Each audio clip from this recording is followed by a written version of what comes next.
You'll float too. You'll float too. You'll float too. You'll float too.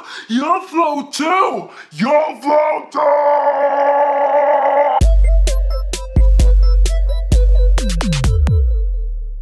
Hey there, I'm Angel, and I am about to review the 2017 thriller horror movie, It, based on Stephen King's novel, and also a remake, if you will, of the what they call TV movie series that came out in 1990 by the same name, It. I saw the original, not when it came out, but watched it with my father and siblings when I was pretty young. It scarred me to the point that I had nightmares about the clown for years. Let's just say that this movie was kind of the cure that I needed to get over my fear. I recently rewatched the 1990 release to see if as an adult it would touch me as much. I spent a lot of time laughing actually, because Tim Curry, I love that man to pieces, but his version of a clown is hilarious. So funny. I have to say that I prefer his clown. I feel it's weird to call the thing It. Maybe because in real life we're so used to seeing, especially after Stranger Things, seeing kids name the monster that they are actively fighting, like the Swamp Thing or the Gobble Google or the Demogorgon. We're in an era where you kind of name your monsters. You don't just say It. I don't know what it is, but it is coming for us. It lives over there. That's just so unrealistic now. As I was saying, the clowns, yes. So Bill Skarsgård, can we talk about the Skarsgård family and them brothers and all? Why are they always like creepy and villains? He did his best, maybe? I don't know, but it was just not the same. First of all, let's talk makeup.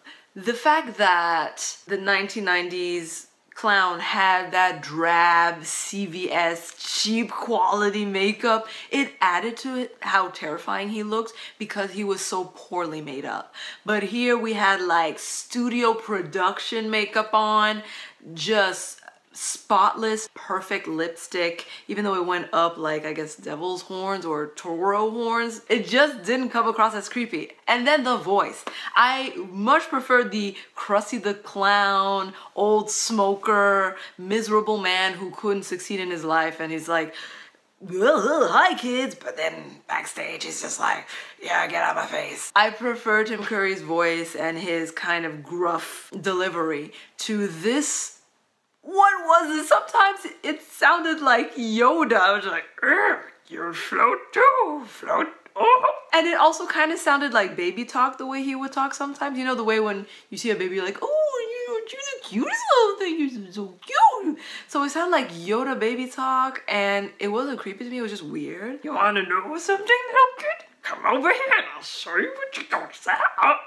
I love the production. It felt way more like a movie than the other one did. It really is tight, well, pretty tight, and visually appealing. I like the color palette. It's grim, but it's still enjoyable to watch, pleasing to the eyes. The highlight for me was definitely the cast, and I want to give each one their props. I have to say that my favorite was Beverly Marsh, played by Sophia Lillis. Girl killed it. First of all, what is up with the 80s and all them little redheads? They even made a reference to 16 Candles, and justly so. They were popping in the 80s. I feel like I haven't seen a redhead since the 90s. Like, where have they gone? She has a beautiful face. Her face actually kind of looks like the actor that played Bill in the 1990s version. May he rest in peace. She is beautiful, but she wasn't just there to be beautiful. Girl was there to be a strong female character, and she's a kid. Like, hello, Hollywood, how are we doing this?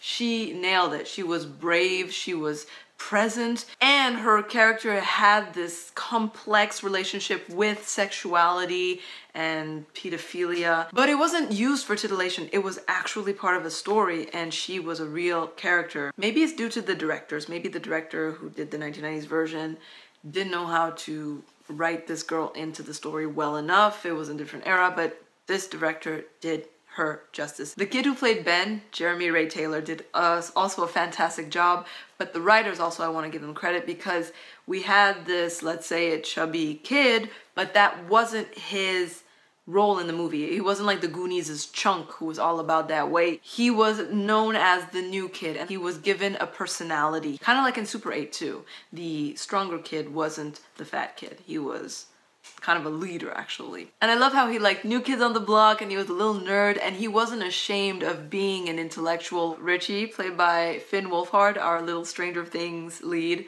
he was a great mouth. That kid was like the typical comedian as a child who will take any opportunity to make an inappropriate joke just because that's how they deal with uncomfortable situations. So he was annoying but also played the role perfectly. Jaeden Lieberher played Bill and he's supposed to be the main character because it's his little brother that gets gobbled up by it. He did a good job, but just like in the original, I just didn't find him like an interesting lead or had enough character, presence, and personality. And it was the same thing with this movie. Dylan Grazer plays Eddie and he, I think, is my favorite character after Beverly. That kid is one to watch. He is such a good little actor. He spoke so fast and so clearly and he was so adult yet a little cutie and he would scream and I just had such a soft spot. I wanted to adopt him on the spot. Just like the one in Fresh Off the Boat, that little kid is so fragile and frail and cute and he looks so sickly but he's so adorable. I don't know why, I just want to hug him. Then of course you have Chosen Jacobs playing Mike and Wyatt Oleff playing Stanley. I'm sorry to say, but it felt like the token black guy and the token gay kid. So just like in the original, underused is just like there because they're a bunch of losers. They're the misfits. They're the outcasts. So how do you get that outcast cred? By having kids that are marginalized. Yeah, that's kind of how it felt. Maybe it's written that way. The book is actually that way. I don't know. But I was disappointed. I was hoping there would be fleshed out these two characters particularly because they must have interesting stories, but we don't even see their stories. I am happy though, talking about the bullies, because they were also cast exceptionally well. Wow. I'm starting to confuse these actors. He looks like the guy who plays Kylo Ren, who also looks like the guy from the 100. Those three kids, I don't know if it's the same person, they look the same to me. I appreciated that we didn't stick to like racism as the main storyline for this kid because it can easily be overplayed, but we had some non-discriminatory, non-prejudiced bullies in that they hated everybody equally and were wicked to all the kids equally. They should get props for being just terrible in general. And the casting for the bully's father and the bully, spot on, because when they showed the cop and then they showed the kid, I was like, oh, that must be his father because the same face.